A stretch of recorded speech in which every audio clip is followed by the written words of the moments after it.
This is not a planned video, and I don't really have time to set it up, or even to edit it, really. So apologies in advance. But there is an issue that I've been meaning to talk about for a while, and was presented with the opportunity to do so today. And that issue is navigating feelings of shame and guilt in early, very early sobriety. So, brothers, sisters, comrades and friends, welcome to Bad Country.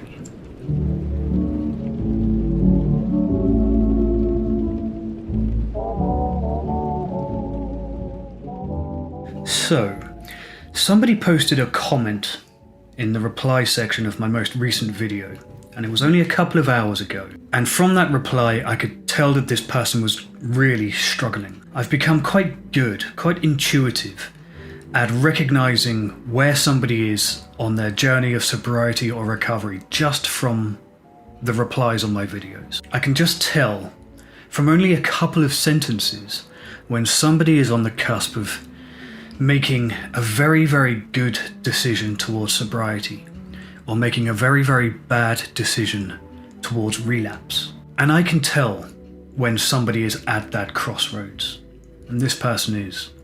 And I can tell when somebody is lying to themselves, and this person is not.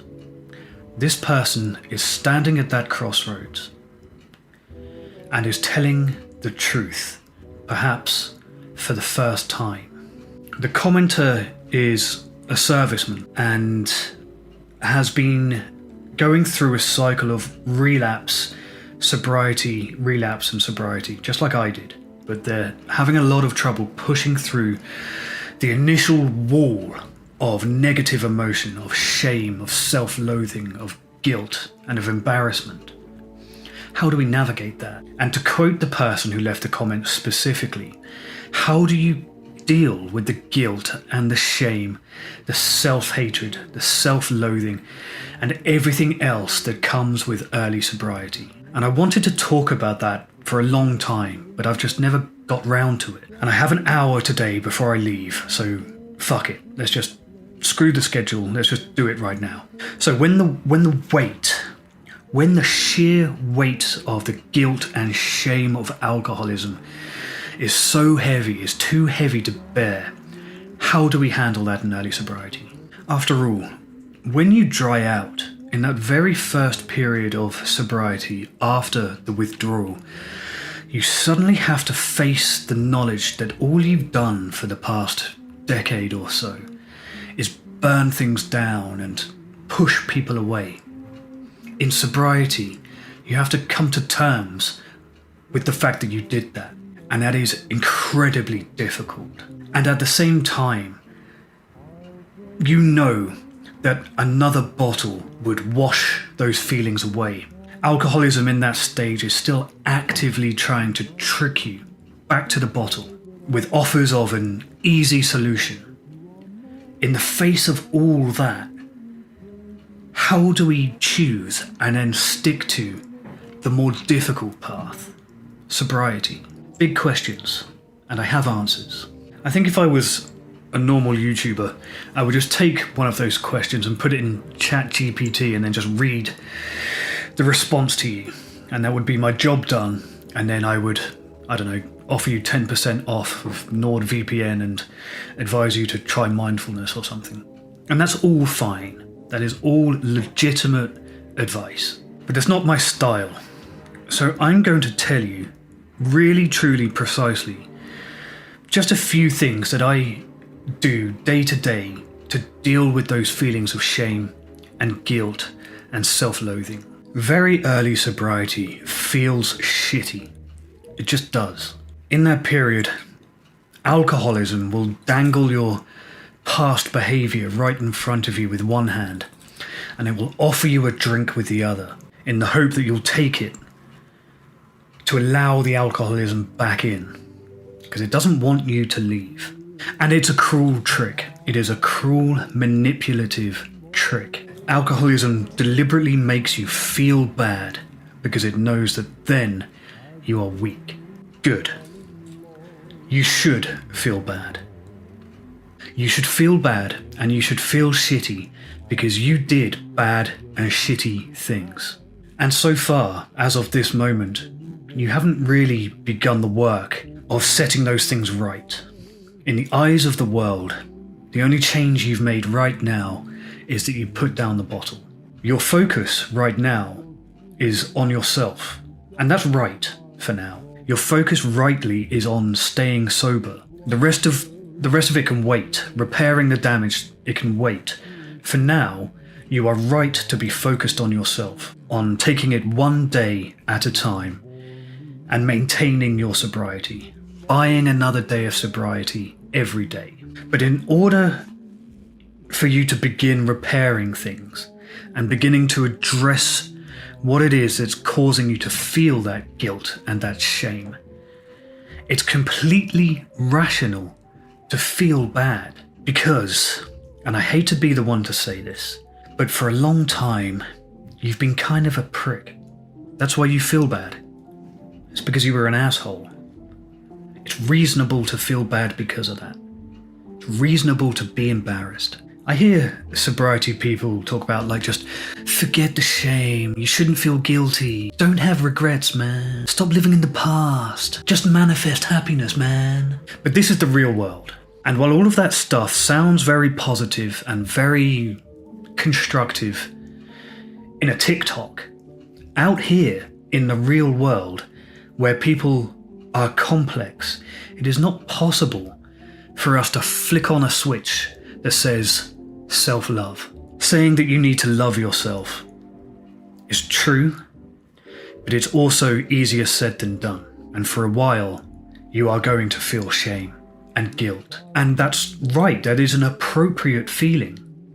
It's vastly exaggerated by alcoholism and withdrawal, but it is an appropriate response. Don't try to stamp it out. Don't try to avoid it. Regret is good. It shows that you've grown. The capacity for regret is important because it allows you to look back on your previous behavior and say, I don't want to be like that. That's what regret is. All of my guilt and all of my shame is attached to how I treated other people. It's linked to other people's perception in that period, or it's linked directly to how I know I made other people feel. That is what's shameful to me. The act of putting the alcohol, the process of consuming the alcohol, that's not where the shame comes from. That's nothing. But I feel guilty about the effect that simple process had on all the people around me, people I cared about, and complete strangers. I feel shame for the harm that I caused my loved ones, and I feel absolutely profound embarrassment when I think about how strangers saw me. And I still carry those negative feelings every day. I haven't tried to soothe them away. It put so much stress on my parents in the later stages of their lives that my mother is sick, partially as a result. My alcoholism shortened my mother's life. There's no ambiguity about that, I am certain. They won't tell me that's the case, but it is. And I deserve to feel bad about that forever.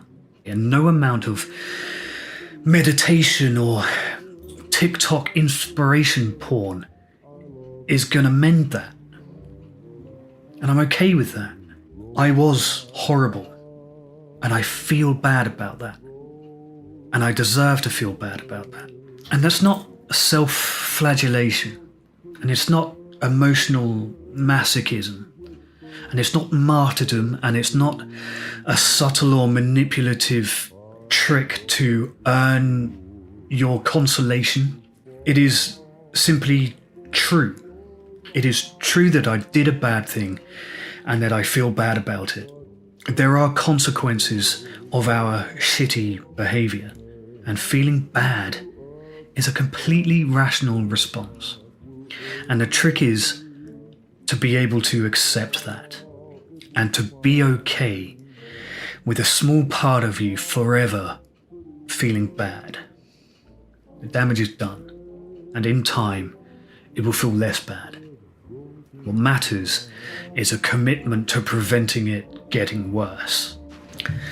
And that really is how I handle shame and guilt in my day-to-day life. I don't try to wash it away, and I don't pay a therapist to tell me it's not my fault. I face it. And I recognize the same person that's sitting in this chair today, whose parents today beam with pride at my progress, is the same person who told them to go fuck themselves when they were trying to save my life. The same guy who today devotes a lot of very rewarding time to helping other people in early sobriety is the same person who forced his girlfriend out of his apartment so that she had to go and seek a room in a Salvation Army hostel. It was a different version of me. It was an altered version of me, but it was me.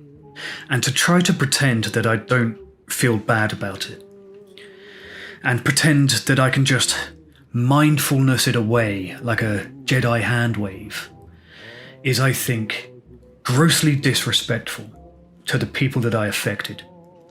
No, for me, in sobriety, it has been more fulfilling, more rewarding, more successful a strategy to instead accept that I did those terrible things and understand that since I had the power to do them, the power is also within me to make things right again, eventually. And it's a painful process. Sometimes it means feeling shitty all over again, as the people that you're making things right to tell you to your face how your behaviour affected them. That is brutal. It is a brutal process, and a necessary one. It hurts a lot. It hurts a lot. But in the end, it's a good pain, like a purging fire. Let it hurt. I'm a bottler of emotions. I think like a lot of straight white men my age. I'm 24. If there's a problem, or if I'm feeling bad or feeling depressed, I usually won't do anything about it until it reaches a point of critical mass, and then it all emerges all at once. In the past, that emergence has manifested as an alcoholic relapse. And in very early sobriety, those negative feelings, well, they're most of what you're going to feel for a while. You're going to feel bottled up, like too much pressure inside you and you need to open a valve. And it's tempting to allow alcohol to be that valve. In the past, I might have snuck a drink. And if I sneak one, then I'm sneaking all of them. As a good friend in the emails said to me the other day, it's like dropping a Mento into a Pepsi bottle. Thank you for that analogy, Steve. It is extremely accurate. So in sobriety, I deal with that kind of build-up of pressure by literally venting it with exercise. I go to the gym, I lift up the heavy things, or I punch the bag, or I go and ride my bike an absurd distance. And every time I do that, I get a little bit better, measurably. I get a fraction stronger, or a degree faster. And in that way, I exorcise stress and shame and guilt. And I see the progress when I look in the mirror. And when I look down at that puddle of sweat between my feet, what I see is a little bit of the old me leaving my body. And when I'm on my bike and it's raining and it's cold and I hate it and I'm cursing myself for not staying in bed, I know there is a little bit of the old me being left on the road behind me. And I don't give a fuck if it's a cliche that sober people get super fit. Some cliches are cliches because they are accurate. Exercise helps. As your own self-esteem begins to rise and your own energy levels begin to restore themselves, you'll notice that those feelings of shame and guilt start to recede. Exercise is self-care. And again, for a lot of straight white men my age, it's the only kind of self-care we're any good at. Because if you let in a little bit of self-care in that way, you have to let out a little bit of self-loathing to make space. And as you begin to learn to care for yourself again, you'll find that you have the capacity to care for others too. And that is a sign to others that you are ready to start making things right. That will all help to eventually assuage feelings of guilt and shame until they are manageable. Another genuine technique that I use is negative visualization. And it's a weird one. It's poached from a system of philosophy that I follow slightly. And I'll maybe pull that into a separate video at some point in the future, because it is an interesting and, to me, an effective strategy. Negative visualization. It's a technique, essentially, of imagining the bad things that might happen to us if we were to continue drinking, and understanding how much or how little control we have over that process. This is not a new thing. It's just a posh name for something that exists in recovery already. AA calls it playing the tape out. That is a form of negative visualization. Imagine yourself now that you're sober and you have an urge to drink.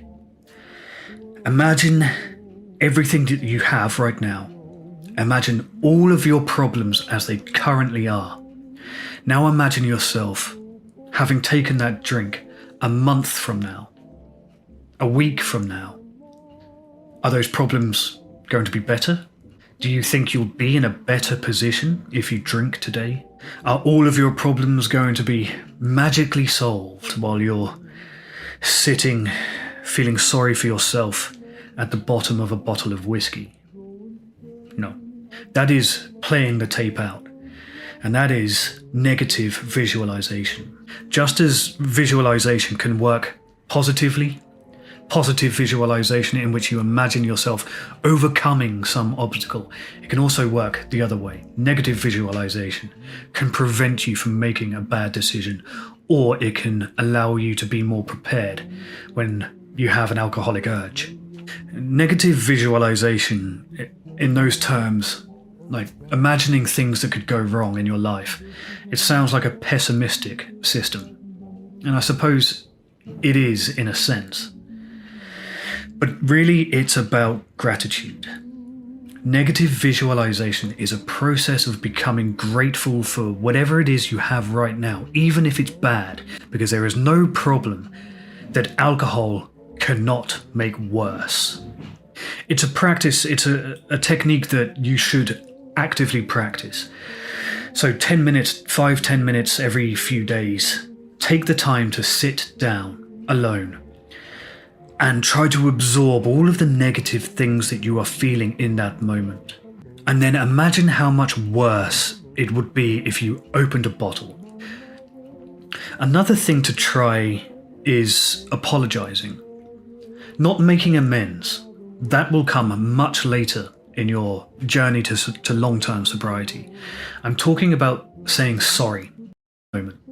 It's about recognizing here and now that when you're being a bit of a dick, you should say sorry for it.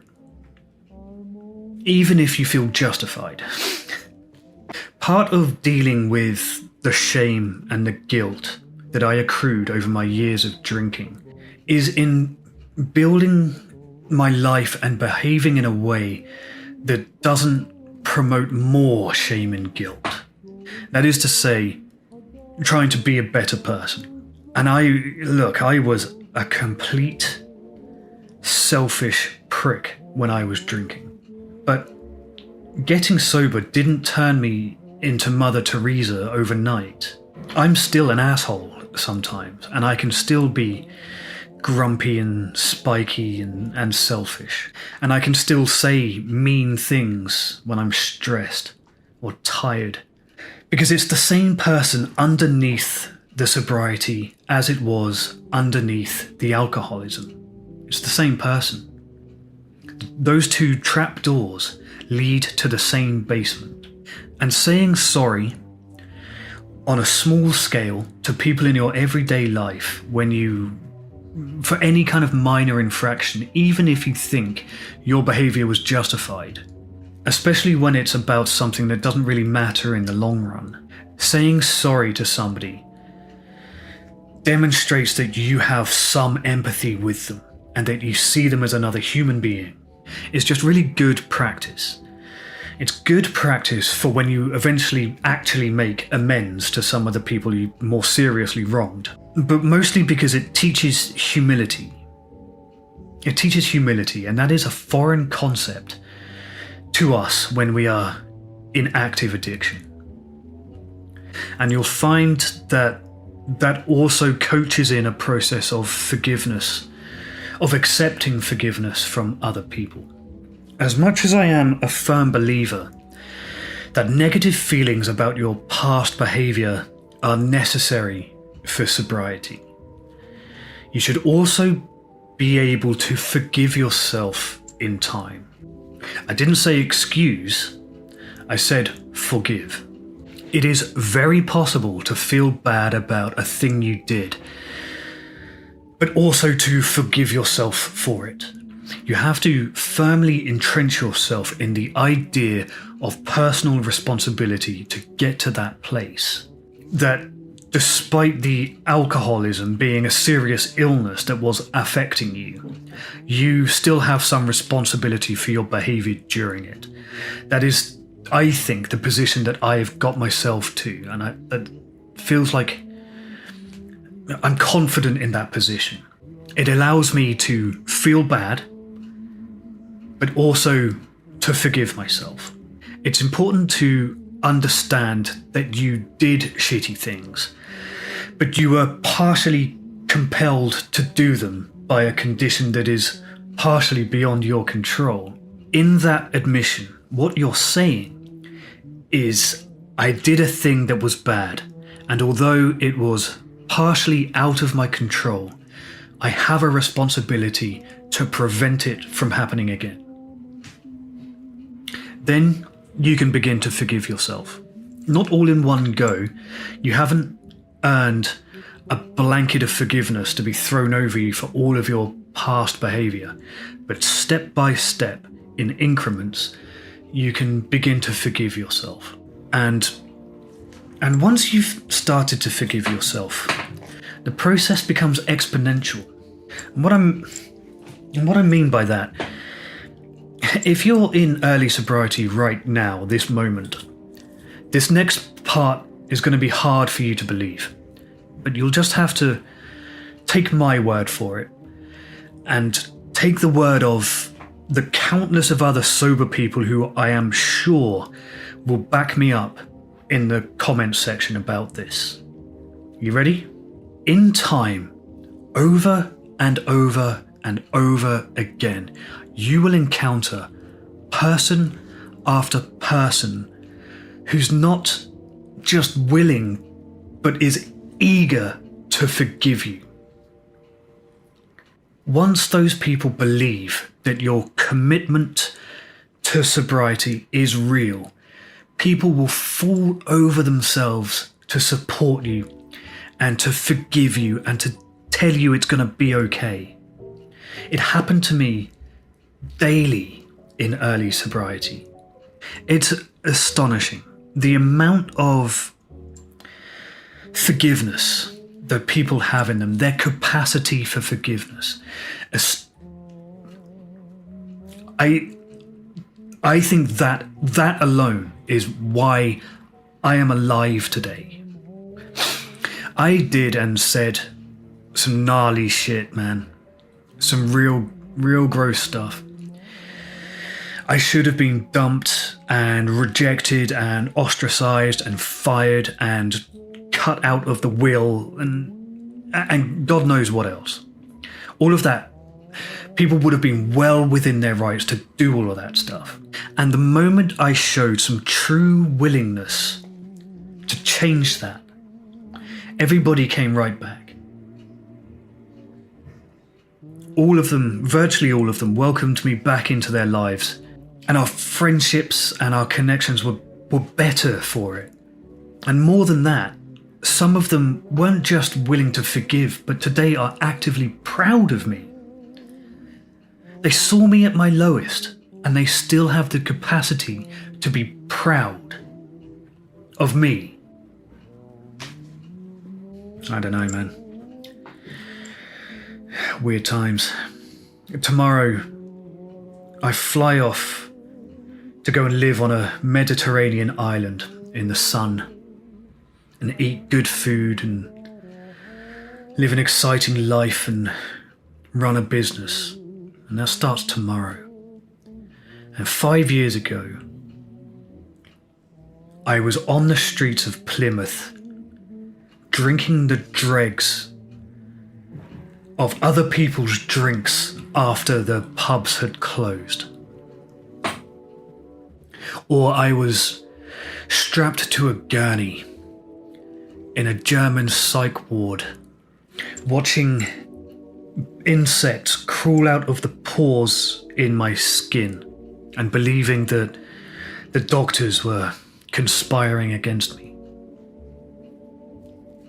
It's hard to believe that it's the same person. But it is the same person. And while I never got quite over the shame and the guilt and the self-loathing, those things are still a part of me. The truth is that I have been lucky that my life has changed in the way that it has. But I've also been dedicated, and I've worked hard. And I've discovered that the harder you work, the luckier you seem to be. So, in early sobriety, when that self-loathing and that guilt and embarrassment seems to be overwhelming, and you feel like you'll never feel better, and life isn't worth living, and the answer is more alcohol, recognize that as the lie that it is, because there is a way through it. And it's going to hurt for a while. Don't be afraid of that. You will have to suffer. You will have to suffer those feelings of shame and regret for a while. But then you'll be stronger for it. Meet those feelings head on. Don't allow alcohol to convince you that it can medicate those feelings. Because the truth is, alcohol doesn't want you to leave. Alcoholism needs you more than you need it.